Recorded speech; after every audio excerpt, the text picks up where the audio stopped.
I've lived long enough to notice how people treat those who can't give them anything back. Watch a room, you'll see who gets greeted and who gets passed by. The ones at the edges. The ones nobody needs. I saw it happen once at a harvest dance in Montana, 1882. What I witnessed that night stayed with me. The fiddle hit its first note, and Jesse Callahan pressed his back against the wall. 14 steps to the door. He knew. Boot heels on wood. Laughter, rose water and tobacco smoke. Someone brushed past a woman. Her sleeve caught his elbow. She didn't stop. His fingers found a nail head in the pine boards. Cold iron. He traced it like a man might trace a scar. Poor Jesse Callahan. The whisper came from his right. Used to be the best rider in the county. Ain't nobody gonna dance with a blind man. His jaw tightened. His cane found the floor. 1 step. 2. He reached for the door. Wherever you're listening from tonight, a porch in Texas, a kitchen table in Ohio, drop a comment and let me know. If you've been enjoying these stories, I'd be grateful if you'd subscribe. The water in the basin had gone cold. Clara Whitmore wrung out the cloth and wiped the stage dust from her neck, her wrists, the hollow of her throat. 6 days on the road from Nebraska. Her skin still carried the grit of it. "There's a harvest dance tonight," Mrs. Harmon said from the doorway. "Whole town goes. You ought to come. Meet folks." Clara looked at the one good dress hanging on the peg, indigo wool, patched at the hem where she'd caught it on a fence post 2 winters back. Thomas had laughed at her for it. She pulled the dress over her head and didn't answer. The dance hall smelled of kerosene and sweat, and something sweet apple cider. Maybe.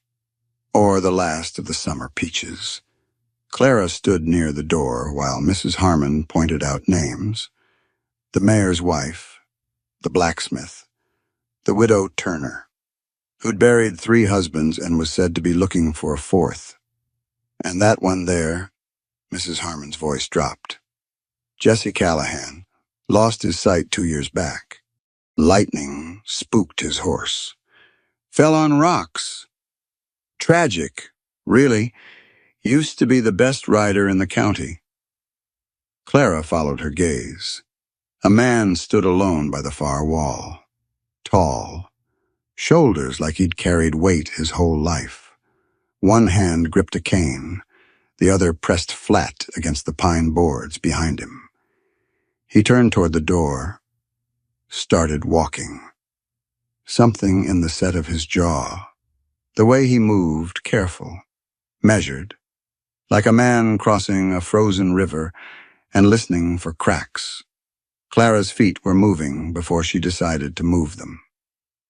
The fiddle kept playing, voices hushed. She felt the stairs like heat on her skin. Clara Whitmore. She stopped in front of him, close enough to smell the soap on his collar, the leather of his boots. "Just got in today." His head turned toward her voice, eyes the color of river stones. They didn't quite find her face. "Ma'am? I ain't much of a dancer." She held out her hand. "You—" A pause. His throat worked. "Used to be." "Well?" She waited. "Reckon we'll figure it out." His fingers found hers, calluses on calluses. His hand shook once, then steadied. The fiddle shifted to a waltz. Clara stepped closer. Behind her, the whispers stopped, and across the room, a man in a fine coat leaned toward Mrs. Harmon, his pocket watch chain catching the lamplight. His eyes never left Jesse Callahan's back. The music faded behind them as they stepped onto the boardwalk. Jesse's cane found the edge of the step. 1 down, 2. The night air hit his face cold, sharp, carrying the smell of wood smoke and frost. "I can walk you to the boarding house," he said. If you point me the right direction. Clara's footsteps stopped beside him. I ain't ready to go back yet. Too many questions waiting in there. He understood that. The weight of other people's curiosity.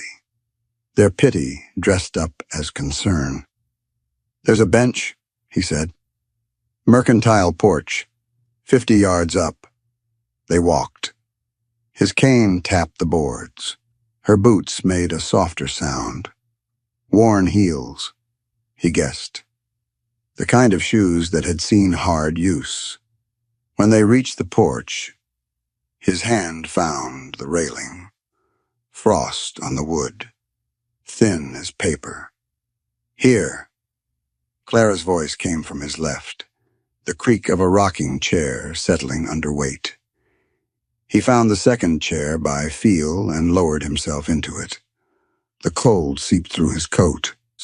Somewhere down the street, a wagon rattled past the last one leaving the dance. Then silence. Just the wind moving through the eaves and the distant lowing of cattle in someone's pen. Where'd you come from, he asked. Nebraska. Had a homestead outside of Broken Bow. Had a pause. Her chair creaked once. Buried my husband 6 months back. Fever. 3 days and he was gone. Jesse turned his head toward her voice. The words sat between them, plain and heavy. I'm sorry. Don't be. Her voice didn't waver. I didn't come here for sorry. I came here to stop hearing it. He knew that too. The way sorry started to sound like a door closing, like people wanted you to hurry up and heal so they could stop feeling uncomfortable. What happened to the homestead? Went to Thomas's brother. There wasn't room for a widow, not one without children. Anyway, she shifted in her chair. His wife made that clear enough. The wind picked up. A shutter rattled somewhere down the street. Jesse pulled his coat tighter and waited. What about you? Clara asked.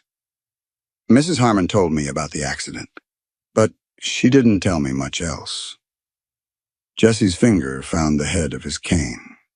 Smooth wood, worn by 2 years of use, his father's cane. Before that, handed down like everything else that mattered.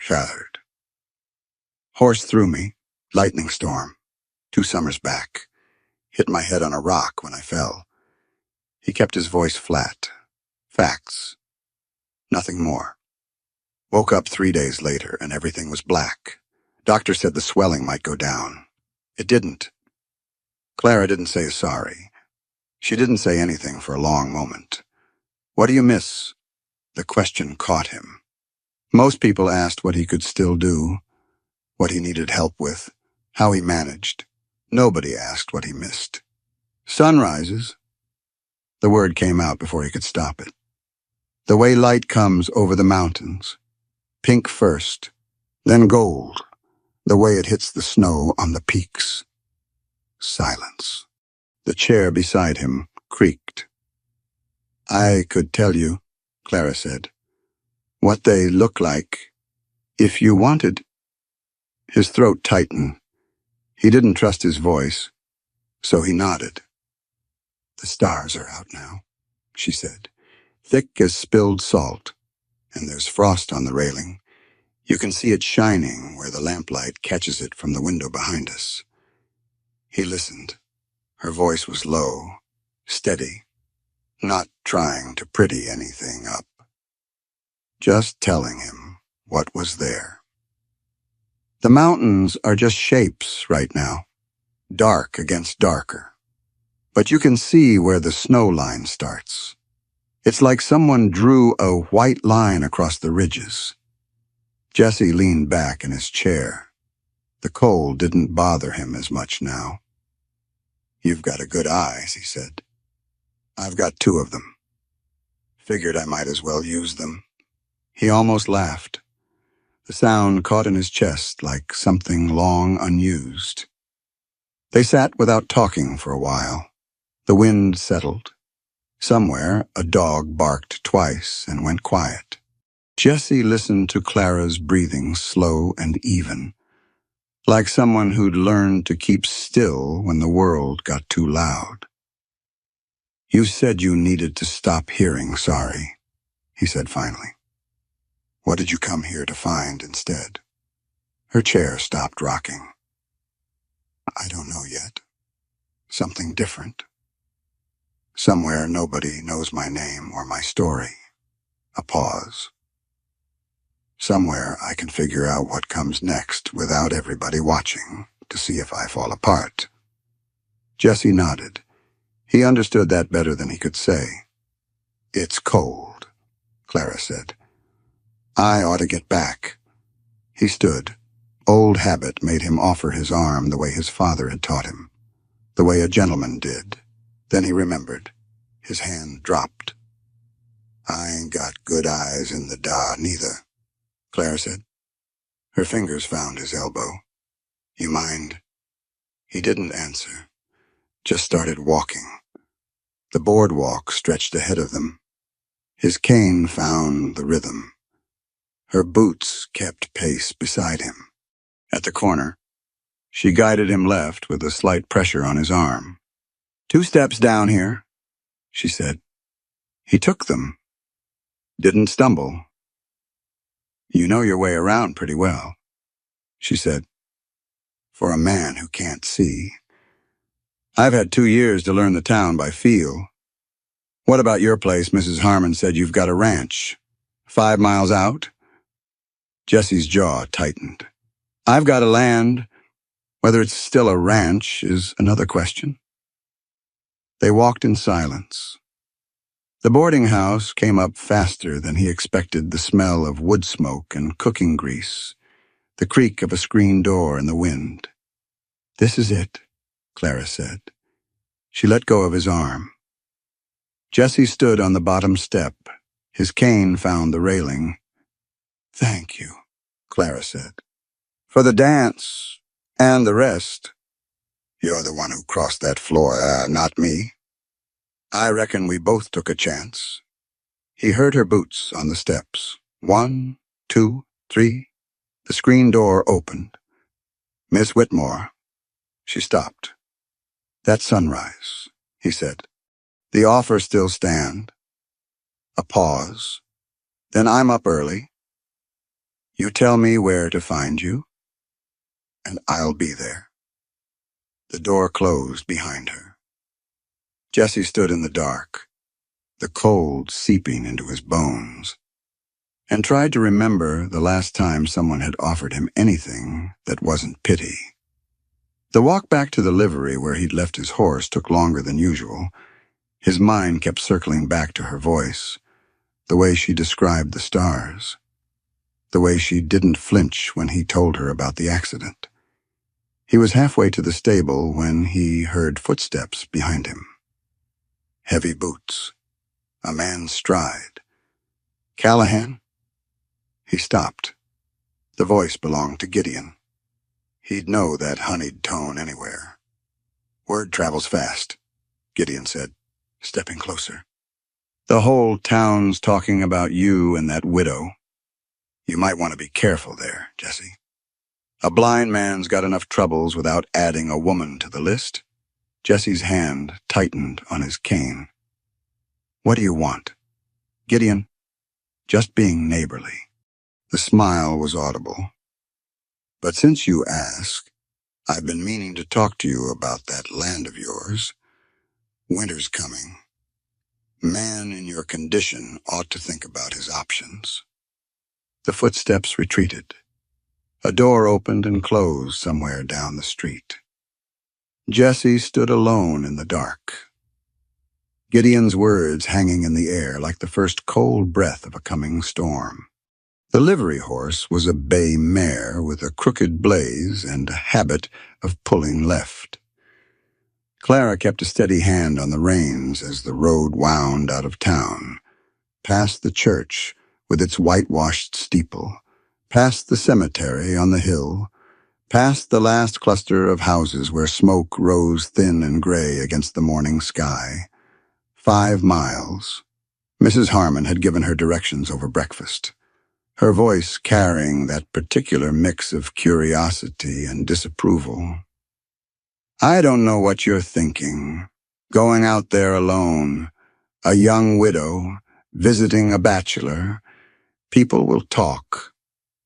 Let them talk. Clara had stopped caring about that the day she buried Thomas. The Callahan ranch came into view around a bend in the road. She pulled the mare to a stop and looked. Fence posts leaning like drunk men, rails down in 3 places she could count from here. The barn door hung crooked on its hinges. Weeds choked the garden plot beside the house, what had once been a garden. Anyway, now it was just a tangle of dead stalks and frost-blackened leaves. The house itself sat low and dark. No smoke from the chimney, no lamp in the window. But there was sound. A rhythmic thunk coming from somewhere behind the barn. Clara nudged the mare forward. Jesse stood by a stump, axe in hand. He'd stripped down to his shirt sleeves despite the cold. His breath came out in white puffs as he swung. The blade hit the wood with a crack that echoed off the hills. He reached down, found the split pieces by feel, and set another log on the stump. Thunk. His aim was perfect. Every stroke landed true. Clara dismounted and tied the mare to a fence post that still had some strength in it. Her boots crunched on the frozen ground. Jesse's head turned at the sound. Who's there? Clara Whitmore. He lowered the axe. Sweat darkened his collar despite the chill. His chest rose and fell, breath evening out. You're a long way from town. Miss Whitmore. 5 miles ain't far. She looked around at the state of things. The rust on the hand pump by the well, the pile of unsplit logs that would take him weeks to work through alone. Mrs. Harmon says you're stubborn as a mule and twice as dumb. A sound came from his throat, almost a laugh. She ain't wrong. Clara walked closer. The smell of fresh-cut wood hung in the air, sharp and clean. Jesse's hands gripped the axe handle, rope-burned palm. She noticed calluses thick as leather. I need work, she said. You need hands. That ain't charity. It's a trade. His jaw tightened. The axe swung down and buried itself in the stump. I don't need help. The fence says different. So does that barn door. So does the garden that's gone to seed and the cattle I can see wandering loose on that far ridge. Jesse's head turned toward the ridge she'd mentioned. His nostrils flared slightly, like he was testing the wind. How many head you count? Clara squinted. The cattle were small shapes against the brown grass, clustered near a stand of cottonwoods. Maybe 30. Hard to tell from here. 31. He tilted his head, listening to something she couldn't hear. One of them's got a wheeze. 3rd from the left of that big tree. Hear it? She strained her ears. Nothing but wind. She'll need watching, Jesse said. Lung trouble. Gets worse in the cold. Clara stared at him. How in the... Ears work fine, ma'am. He pulled the axe free from the stump. Eyes are just one way of seeing. She let that sit for a moment. The wind picked up, carrying the smell of coming weather, something metallic, something cold. You know anything about cattle? Jesse asked. Some. We had a small herd back in Nebraska. Fencing, I can learn. He said nothing for a long moment. His hand found the axe handle again, fingers wrapping around the worn wood. One day, he said finally, you work one day. If you can't keep up, You go back to town and don't come out here again. Fair enough? Tools are in the barn, left side, third shelf from the bottom. Everything's got its place. Don't move anything. Clara found the barn by following the crooked door. Inside, the smell of hay and leather and old dust filled her nose. Light came through gaps in the boards, falling in stripes across the dirt floor. She found the shelf he'd mentioned hammer, nails in a tin can, wire cutters, a coil of baling wire. Everything arranged with careful precision. She gathered what she needed and went back outside. The first hour was hard. Jesse's system made no sense to her at first, the way he arranged things by feel. Every implement in its exact place so his hands could find it in the dark. She knocked over a bucket of nails and spent 10 minutes gathering them from the dirt while he stood with his arms crossed, saying nothing. But by midday, something shifted. She learned to describe what she saw in plain words, not pretty, not poetic, just facts. The rails cracked about a foot from the left post. Split clean through. Jesse ran his fingers along the wood, found the break, nodded. "Hand me the hammer." She found it on the workbench, right where he'd said it would be. When she pressed the handle into his palm, their fingers touched. His hand was warm despite the cold. He didn't pull away. "Hold the rail steady," he said. "I'll feel for the nail." She braced the wood while he drove the nail home. 3 strokes. The sound rang out across the empty pasture. They moved to the next section, then the next. Clara's shoulders burned. Blisters formed on her palms where the rough wood scraped against skin gone soft from months of inactivity. She didn't complain. The sun was low when they finished 20 feet of solid rail. Standing straight for the first time in what looked like months, Jesse ran his hand along the top rail, testing. His fingers found the joints where they'd spliced new wood to old. "Not bad," he said. "Not bad." Clara wiped her forehead with her sleeve. "I've got blisters on my blisters." "That'll toughen up." He turned toward the house. "There's coffee inside. Stove's cold. But I can get it going." The cabin was dark and close. She could make out a table, 2 chairs, a bed pushed against the far wall. Everything neat. Everything in its place. The iron stove sat cold and black in the corner. "Matches are on the shelf above the basin," Jesse said. "Kindling's in the box beside the stove." She found both.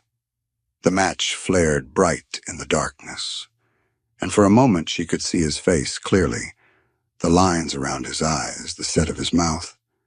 He stood very still, head tilted, listening to the sound of her moving through his space. The kindling caught. Smoke curled up the chimney. "I'll be back tomorrow," Clara said. Jesse didn't answer right away. He stood by the stove, warming his hands over the growing flame. "That cow with the wheeze," he said finally. "She's got a calf, young one. If the mother goes down, the calf won't make it through winter alone." Clara understood what he wasn't saying, the question underneath the words. "Then I reckon we better make sure she doesn't go down." She was almost to the door when his voice stopped her.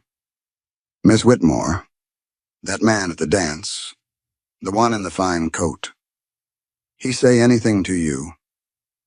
Clara's hand rested on the door frame. The cold seeped in through the cracks. "No. Why?" Jesse's face was half in shadow, half lit by the glow of the stove. "No reason. Just be careful of what you say to folks in town. Not everybody wishes me well." The coffee was hot and bitter. Clara wrapped her fingers around the tin cup and let the warmth seep into her bones. The porch boards creaked under the rocking chair as she settled into the rhythm of morning. 2 weeks now, 2 weeks of riding out at first light, working until her shoulders ached, learning the shape of a blind man's world. Jesse sat in the chair beside her, his own cup balanced on his knee. Steam rose into the cold air. Neither of them spoke. They didn't need to. A sound came from the pasture. Hoofbeats, slow and uneven. Jesse's head turned toward it before Clara even registered the noise. "That's Bessie coming in," he said. "Hear how she favors the left front. Has since she was a calf. Stepped in a gopher hole when she was 6 months old. Never quite healed right." Clara squinted at the approaching shape. A brown cow with a white patch on her flank, walking with a slight hitch in her gait. How do you tell them apart? By sound, smell, the weight of their step. Jesse took a sip of his coffee. Every animal's got a signature. You just have to learn to read it. The cow reached the fence and stopped, her big brown eyes fixed on Jesse. She lowed once, a deep rumbling sound. "She's asking for grain," Jesse said. "Spoiled thing. My mother used to hand-feed her when she was small." Clara watched the cow wait at the fence, patient and expectant. "Your mother raised her, raised half this herd. She had a way with animals. Could calm a spooked horse just by talking to it." Jesse's voice went flat. "She passed 6 years back. Fever." Clara nodded, even though he couldn't see it. "Fever doesn't care who it takes." "No, it doesn't." They finished their coffee in silence. The sun climbed higher. The frost on the grass began to melt, releasing the smell of wet earth and dead leaves. "The hills are turning," Clara said. "Gold now, like honey when you hold it to the light." Jesse went still. His cup stopped halfway to his mouth. "I remember that," he said quietly. "The way it looked." She didn't say anything else. Just let him have the memory. "We should check the herd," Jesse said after a moment. "That cow with the lung trouble, I want to hear how she's doing." They saddled the horses, Clara's borrowed mare and Jesse's gray gelding, a steady animal who knew the land better than most men. Jesse moved with practiced ease, his hands finding buckles and straps without hesitation. Muscle memory held what sight had lost. The ride out to the north pasture took half an hour. Clara described what she saw as they went the creek running low. The aspens shedding their last yellow leaves, the hawk circling lazy overhead. "Redtail," Jessie said when she mentioned the hawk. "This is his territory. Been hunting this stretch since I was a boy." They found the herd scattered across the slope, grazing on the brown autumn grass. Clara counted heads while Jessie listened. 31, when she confirmed. All present. The sick one, where is she? Clara scanned the herd. East side, standing apart from the others, near that big rock. Jesse nudged his horse forward. Clara followed. As they drew closer, she could hear what he must have heard from 50 yards back, a wet, rattling wheeze with every breath the cow took. "She's holding," Jesse said. His jaw relaxed slightly. "Not worse than yesterday. What do we do for her? Keep her fed, keep her calm, watch the calf." He turned his head toward a smaller shape standing close to the sick cow's flank. "If she goes down, we'll have to bottle feed. You've done that before." "Some. We had a few orphans back in Nebraska." "Good." They sat on their horses, watching the herd settle into the afternoon. The wind moved through the grass, bending the stems in long, slow waves. Jesse dismounted suddenly. Clara watched as he crouched, his palm hovering just above the ground. "Feel this," he said. She swung down from her saddle and knelt beside him. The grass moved under her fingers, all pointing the same direction. "Storm coming," Desi said. "Soon, maybe before the week's end. The cattle know. See how they're drifting east, moving toward the sheltered ground." Clara looked up at the sky. Clear blue. Not a cloud anywhere. "You sure?" "The grass tells you. The animals tell you. You just have to listen." They rode back as the sun began to set. The sky went pink, then orange, then deep purple at the edges. Clara described each change while Jesse listened. His face turned toward the light he couldn't see. When they reached the cabin, he unsaddled the horses while she built up the fire. The routine was familiar now. She set his coffee cup in the same spot she always did, left side of the table. 2 inches from the edge, Jesse came in, hung his hat on the peg by the door, and walked to the table. His hand reached out, found the cup. First try. He paused, lifted the cup, took a sip. "You always put it in the same place," he said. "Figured you'd learn where to find it." Something passed across his face, gone before she could name it. After supper, beans and cornbread. Nothing fancy. They sat on the porch again. The stars came out thick and bright, scattered across the black sky. Clara pulled her coat tighter against the cold. Jesse reached into his pocket and pulled out a harmonica. Silver, dented, worn smooth by years of handling. He raised it to his lips and played. The melody was old, simple. The kind of tune that lived in the bones of a place passed down from fathers to sons, hummed over campfires and plowed fields. Clara found herself humming along. She didn't know the words, but her body knew the shape of the song. Jesse lowered the harmonica. "My pa taught me that one. Said a man who can't make music ain't got no business on a ranch." "Your pa sounds like mine." Clara pulled her knees up to her chest. "He used to say a farm without singing was just dirt." Jesse nodded slowly. The harmonica caught the starlight, glinting silver in the dark. "I ain't played for anyone since the accident," he said. "Didn't see the point." "What changed?" He didn't answer. Just raised the harmonica and played again. The notes drifted out across the empty land, mixing with the wind and the distant sound of cattle settling for the night. Clara listened. Her eyes burned, but she didn't wipe them. She just sat in the dark with a man who could see more than most, and let the music fill the spaces where words wouldn't fit. The song ended. Jesse lowered the harmonica. "Storm's coming," he said again. "We'll need to move the herd closer before it hits. Get the sick cow into the barn if we can." Clara looked up at the clear sky, the bright stars, the peaceful dark. 3 days later, the sky turned black, and with it came a rider from town, carrying news that would test everything they'd built.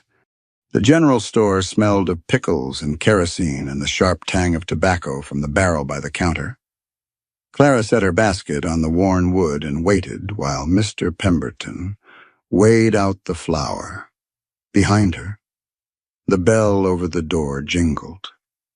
Footsteps, whispers. "That's her," someone said. A woman's voice. Low, but not low enough. "The one who's been going out to the Callahan place every day." Clara kept her eyes on the scale. The needle trembled, then settled. 5 pounds, Mr. Pemberton said. He didn't meet her eyes. Anything else? Coffee, salt, a tin of lard. He gathered the items slowly. The whispers continued behind her, a constant murmur like water over stones. Mrs. Harmon appeared at her elbow. The older woman's face was pinched with concern, or something that wanted to look like concern. "People are talking, dear." Her voice carried that false sweetness Clara had learned to recognize. "A young widow, living out there with a bachelor. It ain't proper." Clara counted out the coins for her purchase. "I work for Mr. Callahan, same as any hired hand. That's not how folks see it. Then folks can mind their own business." She gathered her supplies and walked out. The bell jingled behind her. The whispers followed her through the door and down the steps and all the way to where she'd tied the mare. The ride back took longer than usual. Clara's thoughts kept circling. What people said, what people thought, the way they looked at her in town, the women with their tight smiles, the men with their sideways glances. She'd left Nebraska to escape this. The pity, the judgment, the constant weight of other people's expectations pressing down like a hand on her chest. And now it was starting again. The Callahan ranch came into view around the final bend. Clara pulled the mare to a stop. A horse stood tied to the porch rail, a fine animal bay coat brushed to a shine, silver fittings on the bridle. Not a working horse, a rich man's horse. Clara's stomach tightened. She dismounted and tied the mare beside the bay. Voices drifted through the open door of the cabin. One she recognized as Jessie's, low, flat, controlled. The other was smoother, oiled, like expensive leather. "I'm trying to help you, Jessie," Gideon's voice carried through the door. "Everybody can see you're struggling out here. Winter's coming. You'll lose half that herd before spring." Clara moved closer.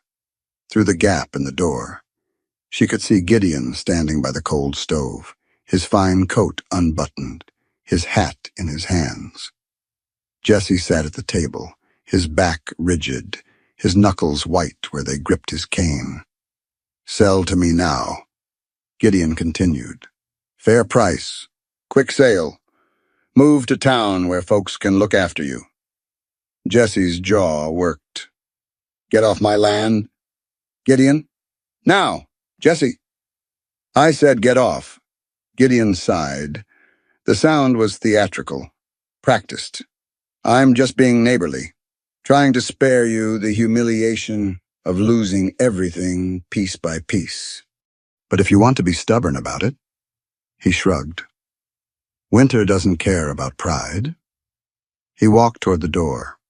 Clara stepped back, but not far enough. Gideon emerged onto the porch and stopped when he saw her. His smile was thin. His eyes moved over her the way a man might appraise livestock at auction. "Ma'am," he tipped his hat, "you might want to think about your reputation. A woman in your position can't afford to be careless." He mounted his horse and rode off without looking back. The hoofbeats faded into the distance, swallowed by the wind. Clara stood on the porch. Her hands shook. She pressed them flat against her skirt and waited until they stopped. Then she went inside. The cabin was dark. The stove sat cold in the corner. No fire lit despite the chill in the air. Jessie hadn't moved from the table. His coffee cup sat untouched beside him, the surface gone flat and gray. "Jessie?" He didn't answer. Clara crossed to the shelf above the basin. Her fingers found the matchbox. The strike of the match was loud in the silence, a sharp scratch, then the flare of light. She lit the lamp. Yellow flame caught the wick and spread, pushing back the darkness. Maybe he's right. Jessie's voice was quiet, hollow. Maybe I'm just fooling myself, thinking I can run this place, thinking anything's going to be different. Clara set the lamp on the table. The light caught the lines on his face, the shadows under his eyes. He looked older than his 40 years. You gonna let that snake decide what you're worth? His head turned toward her voice. Those riverstone eyes, searching for something they couldn't see. It ain't about what he says. It's about what's true. Jesse's hand released the cane and pressed flat on the table. I can't see the fence posts rotting, can't see the cattle drifting, can't see the roof when it starts to leak. Everything I know about this place comes through other people's eyes now. Your eyes. Clara pulled out the chair across from him and sat. So what happens when you leave? When you find something better? When the winter gets hard and you decide you'd rather be warm in town than freezing out here with a blind man who can't even light his own stove some days? His voice cracked on the last word. He turned his face away. Clara sat very still. The lamp flame flickered in a draft from the window.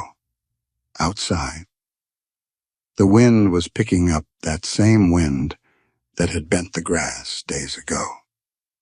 I buried my husband in the ground, she said. Watched them shovel dirt on the box that held him. Stood there while his brother told me I wasn't welcome in my own home anymore. Jesse's head turned back toward her. I came here because I had nowhere else to go. I stayed because... She stopped, drew a breath. I stayed because you're the first person in 6 months who looked at me like I was something other than a problem to be solved. The wind pushed against the walls. The lamp flame steadied. You ain't fooling yourself, Clara said. You're working harder than any man I know. We're making something here. Together. Jesse's hand found his coffee cup, lifted it, set it down without drinking. Gideon won't stop, he said. He wants this land, has for years. He'll keep pushing until I break or until I sell. Then don't break. Easy to say. Never said it was easy. Said it was worth doing. The wind rose higher. The first drops of rain began to patter against the roof, the storm arriving just as Jesse had said it would. Clara stood and moved to the stove. I'll get a fire going. You look like you could use something hot. She was reaching for the kindling when Jesse spoke again. Clara. She stopped. That cow with the lung trouble. The one we've been watching. His voice had changed. Not anything sharp in it now. Alert. What about her? Jesse's head tilted, listening to the rain. I didn't hear her this morning. When we did the count, I heard the calf, but not the mother. Clara's hand froze on the kindling box. The rain's going to flood that low pasture where she beds down. If she's already weak, if she's gone down. The wind slammed against the cabin walls. The lamp flame guttered and danced. The calf, Clara said. Jesse was already reaching for his coat. The rain hit like a wall, cold, hard, driving into Clara's face until she couldn't see 3 feet ahead. This way!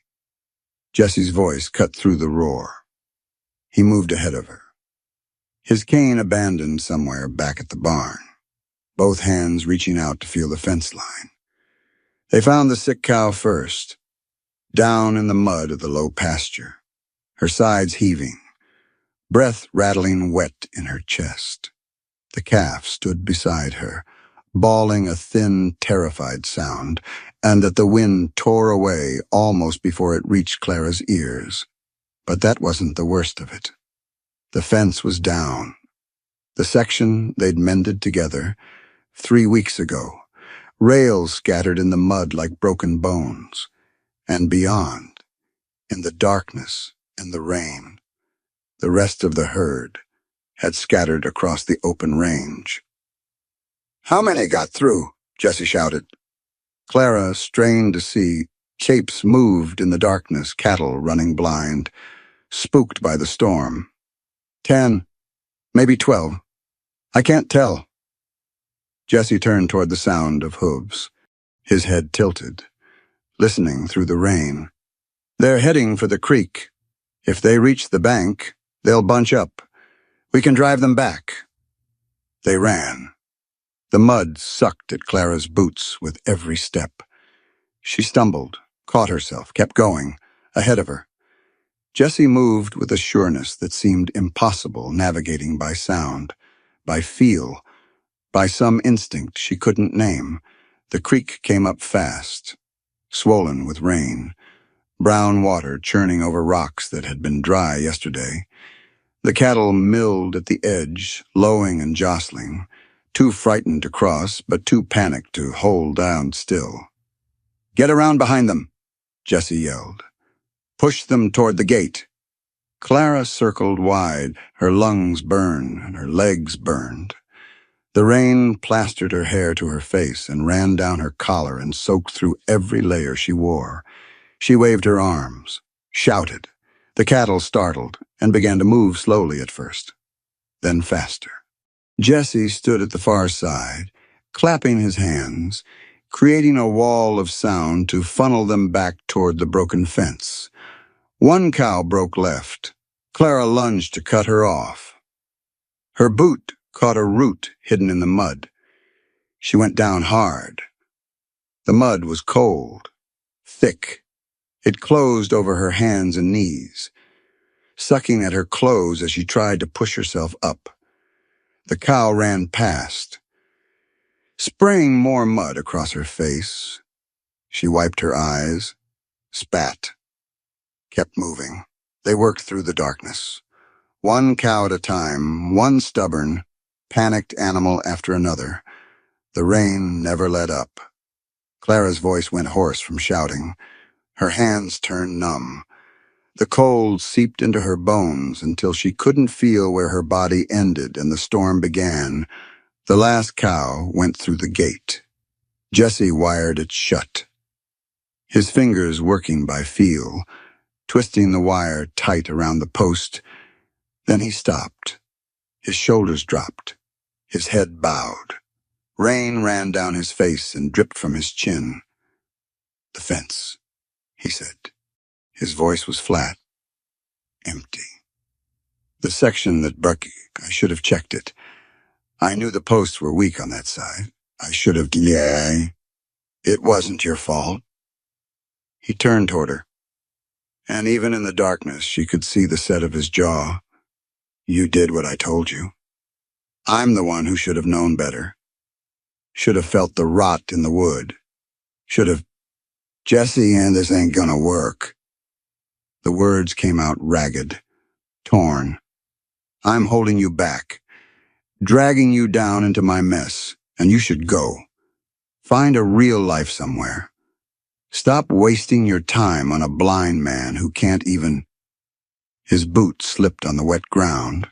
His arms windmilled once, grasping at nothing.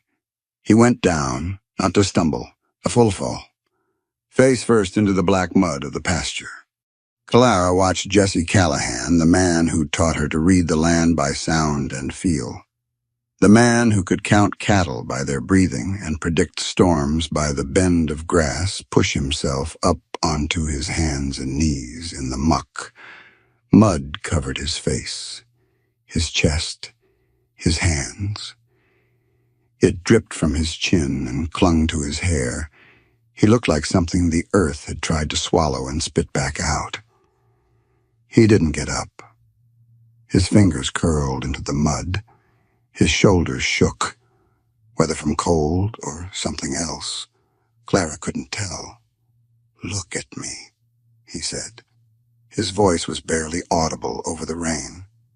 "Can't even stand up straight. Can't keep my own fence from falling. Can't—" Clara walked over, stood in front of him. The rain hammered down between them. "You done?"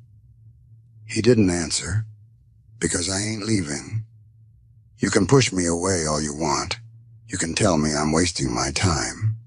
You can fall in the mud and feel sorry for yourself until the sun comes up. She crouched down, her knees sinking into the cold muck beside him. But I ain't leaving. Jesse's hands pressed into the mud. His breath came in ragged bursts. Why? The word came out broken. What's in this for you? Why stay with a man who can't even... You think I stayed for wages. He went still. I stayed because that night at the dance, you were the only person in 6 months who didn't look at me like I was broken, like I was something to be pitied or fixed or pushed aside. Her voice cracked. She let it crack. You asked me what I wanted? Nobody asks widows what they want. They tell us what we should do, how we should feel, when we should stop grieving. But you asked. The rain ran down her face. She couldn't tell any more what was water and what wasn't. Don't you dare send me away now. Jesse's breath came in ragged bursts. His hands released the mud. Slowly, painfully. He pushed himself up onto his knees. I don't know how to need someone, he said. His voice was raw, stripped bare. Forgot how. After the accident, I made myself stop. It hurt too much. Needing things I couldn't have anymore. Clara reached out. Her muddy fingers found his chin. Jan lifted his face toward hers, even though he couldn't see her, even though the gesture meant nothing to eyes that couldn't register light. That makes 2 of us. The rain kept falling. The cattle lowed softly behind the wire, somewhere in the low pasture. The sick cow was still down, her calf still crying. Jesse's hand turned in the darkness, found her arm, gripped it. The cow, he said. We need to check on her. I know. She might not make it through the night. I know. They stood. The mud released them reluctantly, sucking at their boots. Clara's whole body shook with cold. Jesse's hand found her shoulder. Stayed there. They walked together through the rain, back toward the low pasture where one cow lay dying and one calf waited in the dark, and where morning would bring a choice neither of them was ready to make. The first days after the storm, they moved slow. Clara's muscles ached in places she didn't know she had. Jesse's hands were raw from the wire, the skin split and healing in patches. But they moved, they worked. And piece by piece, the ranch came back together. 3 weeks changed more than Clara could have imagined. The fence posts stood straight now, all of them, even the ones in the far pasture where the old rot had set in deepest. She dug out the rotten wood herself, set new posts in fresh holes, tamped the earth down hard with the flat of a shovel. Her palms had blistered, then calloused, then grown strong. Smoke rose from the cabin chimney every morning now. The garden plot was cleared of weeds, turned over, ready for spring planting. The barn door hung true on new hinges. Jesse had forged himself at the blacksmith's portable anvil, working by touch, by the sound of hammer on iron, by the heat radiating off the metal. The sick cow had died that night in the rain. They'd found her at dawn, still and cold in the mud, the calf pressing against her flank. Clara had carried the calf back to the barn while Jesse walked beside her, his hand on her shoulder. Neither of them speaking. They'd bottle-fed the calf for 2 weeks straight, every 4 hours, day and night, taking turns so the other could sleep. The calf had lived. She was weaning now, eating grain from Clara's hand, growing stronger each day. The auction was set for the 3rd Saturday of October. Jesse had announced it at the general store a week ago, 30 head of cattle, healthy stock, Callahan Ranch. The whispers had started before he'd even finished speaking. Now Clara stood on the porch, a paintbrush in her hand, watching the sun climb over the eastern ridge. White paint dripped onto the boards beneath her feet. She'd been at this for 2 hours, working her way along the rail, covering the weathered gray with fresh color. Inside the cabin, she could hear Jesse moving around. The clink of tack, the soft creak of leather. He was getting ready. "Clara?" She set down the brush. "Out here." Jesse appeared in the doorway. He wore his Sunday coat, the one she'd brushed and mended last week, patching the worn elbows with leather from an old pair of gloves. His hat was clean, the brim straight. He'd shaved that morning. She could smell the soap. "You ready?" he asked. "Almost." She wiped her hands on a rag and looked at the rail. Half done, the white paint gleamed wet in the morning light. "I'll finish this when we get back." They saddled the horses together. The routine was smooth now, Clara describing what needed adjusting. Jesse's hands finding buckles and straps with practiced ease.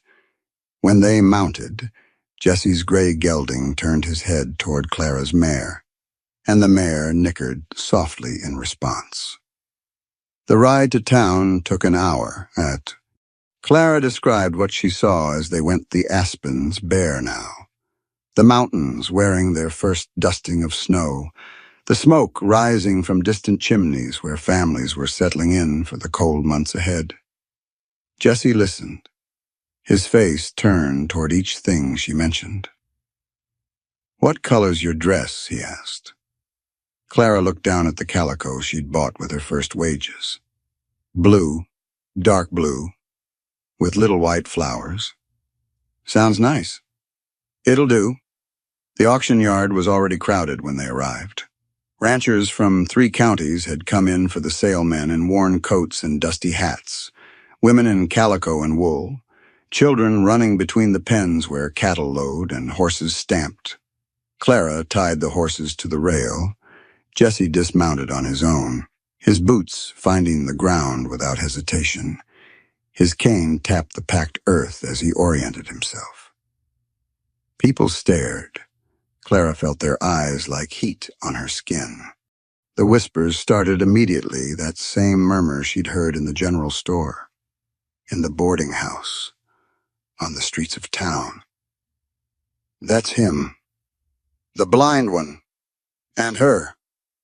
The widow. Didn't think he'd show his face." Jesse walked toward the auction platform. Clara fell into step beside him, close enough that her shoulder brushed his arm. Old Tom Mercer stood by the cattle pens, his weathered face creased with age. He saw Jesse coming and removed his hat. "Mr. Callahan." He nodded. "Good to see you out." "Tom." Jesse's voice was steady. "How's that knee?" "Holding. Doc says it might last another winter or 2. "Glad to hear it." They moved on. A few more nods, a few more greetings. Not everyone was friendly, but not everyone looked away either. The auctioneer climbed onto the platform and called for order. Men gathered around the pens. The bidding began. Jesse's cattle were third in the lineup. Clara had walked them in that morning, 30 head, sleek and healthy despite the hard summer. She'd brushed them down, checked their hooves, made sure they looked their best. "Next lot," the auctioneer called. "Callahan Ranch. 30 head, mixed stock." The crowd shifted. Clara felt the change in attention, everyone turning to look at Jesse, standing at the edge of the pen with his cane in his hand. "Good stock," the auctioneer continued. "Seller vouches they've been grass-fed, well-watered, healthy through the season." A man in the back raised his hand. "Starting bid, $20 a head." Another hand. 22. 25. The bids came faster now.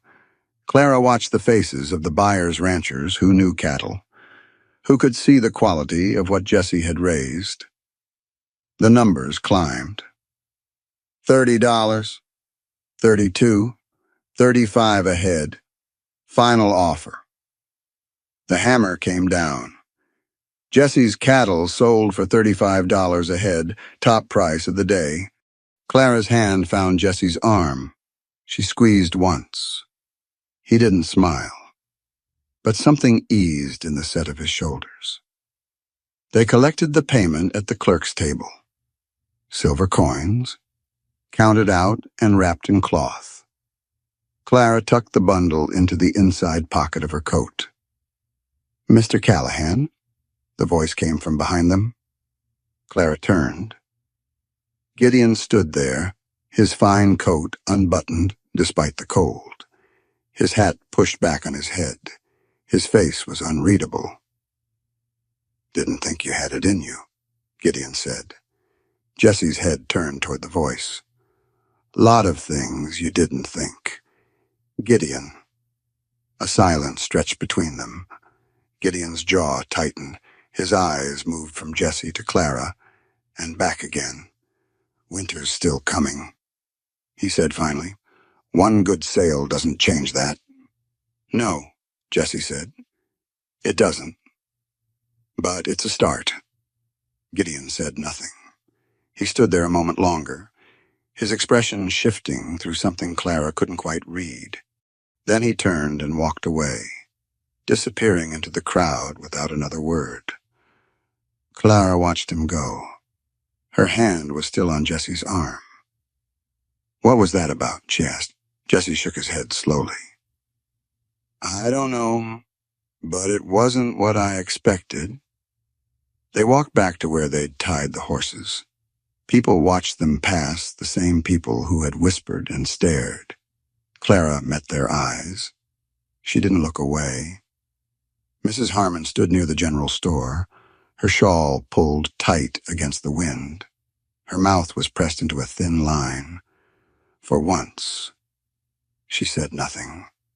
Jessie climbed into the wagon seat.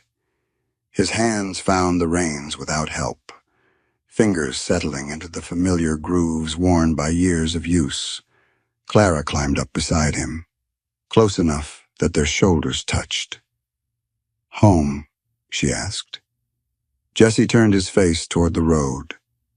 The mountains rose ahead of them, white-capped and still.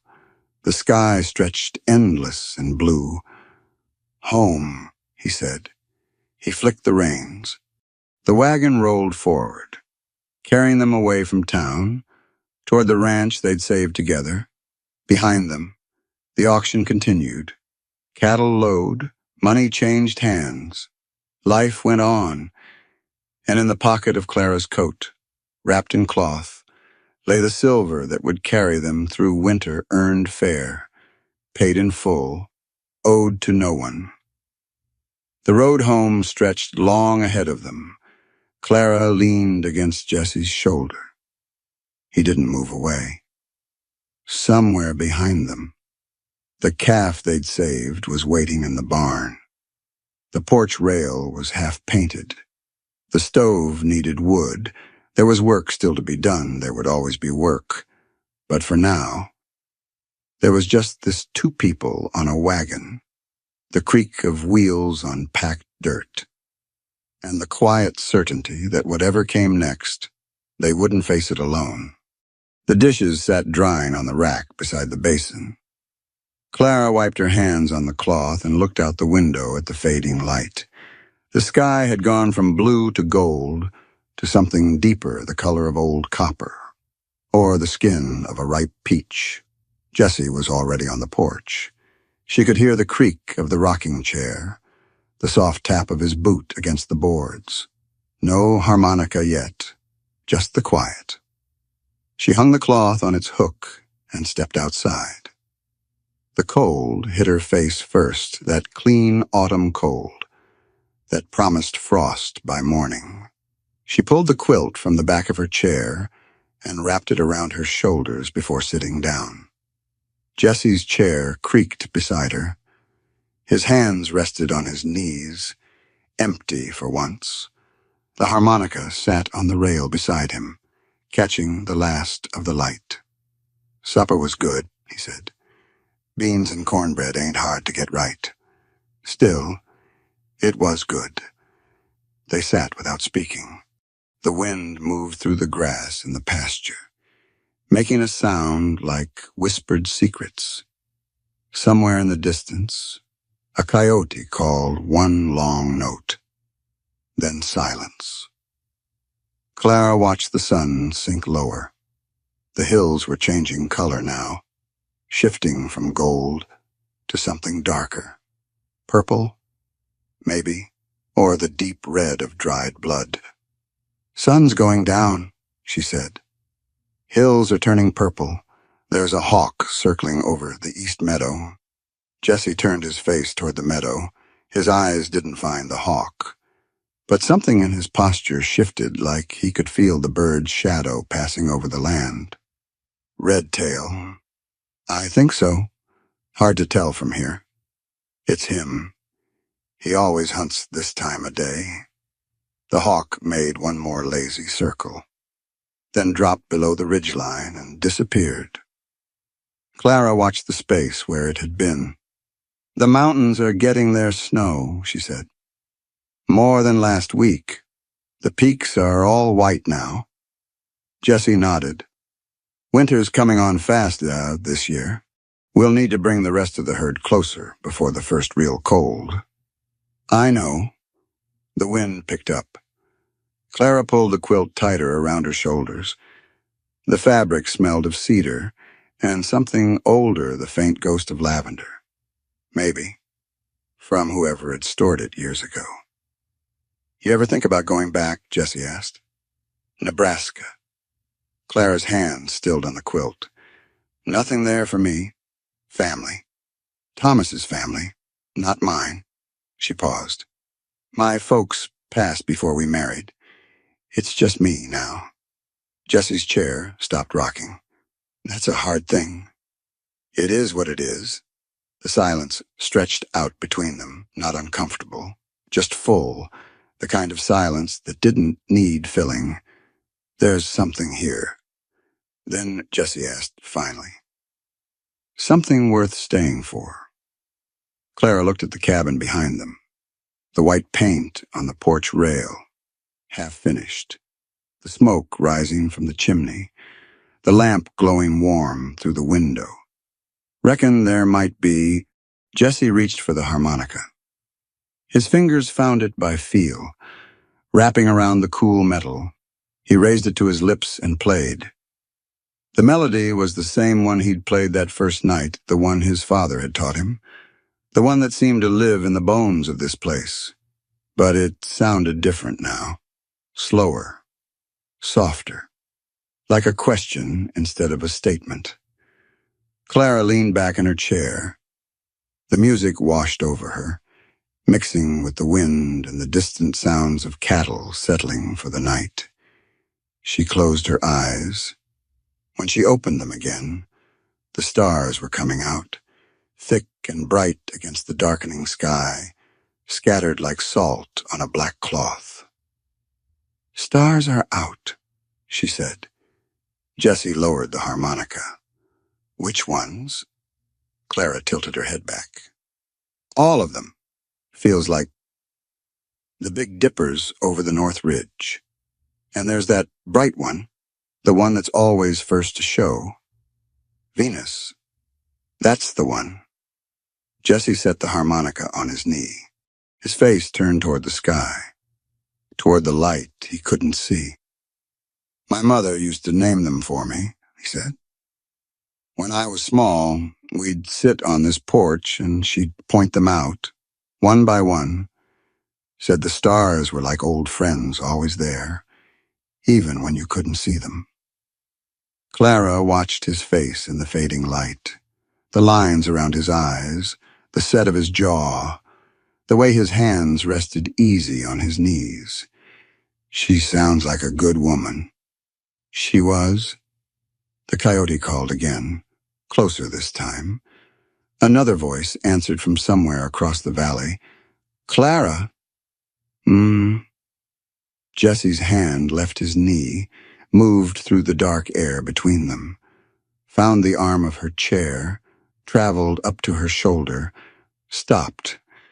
Stay. The word hung between them. Simple. Plain. Clara reached up. Her fingers found his hand on her shoulder, wrapped around it. I already said I would. No. His voice was rough. But I needed to ask proper. She turned in her chair, faced him. Even though he couldn't see her face, his hand stayed on her shoulder, warm through the quilt. And you... What do you look like right now? Clara laughed. The sound surprised her, soft and real. Like someone who ain't leaving. Jesse's other hand rose, reached toward her voice. His fingers found her face, her cheek first, then the line of her jaw. His thumb traced the curve of her cheekbone. Rough skin against smooth. Clara closed her eyes. Let him see her the only way he could. They sat like that for a long moment, his hand on her face, her hand on his, and the stars coming out one by one overhead. Then Jesse picked up the harmonica again. The melody drifted out across the empty land, mixing with the wind and the coyote calls and the soft sounds of the night settling in. Clara leaned against his shoulder. He didn't move away. The lamp glowed warm through the window behind them. The porch boards creaked under the rocking chairs. The mountains stood silent and white against the darkening sky. Morning would bring more work, more mending, more building. The calf needed feeding. The fence in the north pasture needed checking. The porch rail still waited, half-painted, for her to finish what she'd started. But that was tomorrow, tonight. There was only this 2 rocking chairs, a quilt, a harmonica, and the sound of 2 people learning to breathe together in the dark. The harmonica played on. The stars kept coming, and somewhere in the barn, a calf that had lost its mother lifted her head at the distant music, then settled back into the straw to sleep. Clara watched the last light fade from the western ridge. The purple deepened to black. The cold settled in around them like a blanket. Jesse's hand found hers in the darkness. Held on, neither of them spoke. Neither of them needed to. The music drifted out across the land they'd saved together, note by note, breath by breath, and the night wrapped itself around them like a promise kept. There is something quiet in this story that stays with you. Not loud, not demanding. Just there like the weight of a hand on your shoulder when you didn't know you needed one. Many of us have stood in rooms full of people and felt alone. Some of us have lost things we cannot name sight. Love, the life we thought we would have. Perhaps you have known what it is to be passed over, unseen, waiting by a wall while the music played for everyone else. And perhaps you have also known what it is when someone crosses that distance, when a hand reaches out, when someone says, without saying it, I see you. It does not need to make sense. It does not need a lesson or a meaning. Some things simply are tender, unfinished, familiar in ways we cannot explain, and that is allowed. If something in this story sat heavy with you tonight, it is all right to let it rest there. You do not need to understand it. You only needed to hear it. Thank you for staying until the end. Thank you for listening